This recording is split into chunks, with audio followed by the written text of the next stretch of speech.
от кого произошли древние римляне.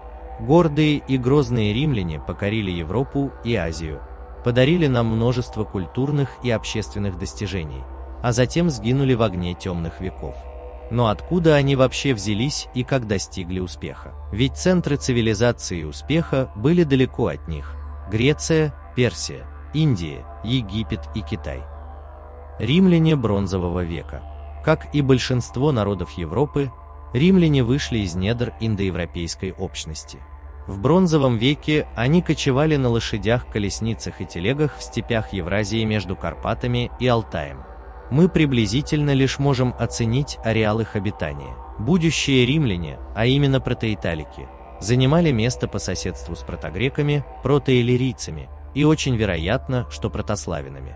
У славянских языков есть множество параллелей с италийскими. Италики вместе с протоиллирийцами и протокельтами находились на самом западе ареала индоевропейцев и двинулись в путь во вторую очередь их миграции, сразу после кельтов.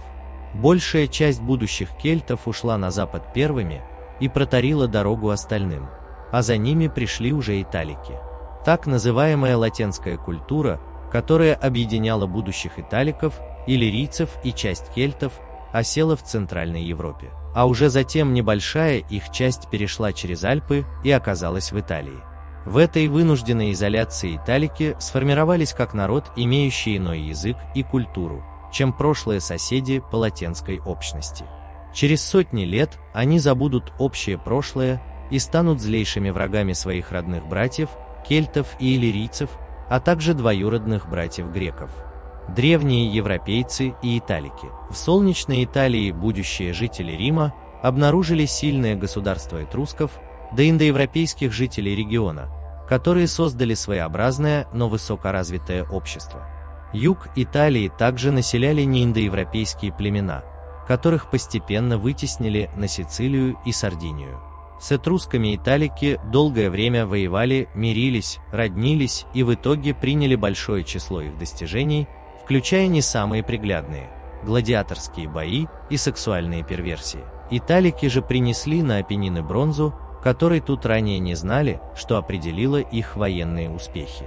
Но уже в те давние времена италики были разделены на десятки племен, сотни кланов и тысячи семей, которые недолюбливали друг друга. Поэтому помимо завоевания аборигенов, римляне много времени потратили на объединение других племен италиков, особенно сомнитов. Этот процесс завершился уже в годы Римской республики. Мифическая версия происхождения римлян. Помимо научной, с давних времен известна легенда, что италики приплыли в Рим из Трои, вместе со спасшимся царевичем Энеем, который основал Лациум и положил начало римской цивилизации. Эта легенда была крайне популярна, ее поддерживал Тацит, и даже когда Рим взял Троаду, жителей освободили от налогов, считая их родственниками. Но рациональное зерно в мифе есть: римляне – близкие родственники индоевропейцев, осевших в Трое. А вот с современными итальянцами у римлян не слишком много общего. Если вам понравилось видео, ставьте лайк и подписывайтесь на канал.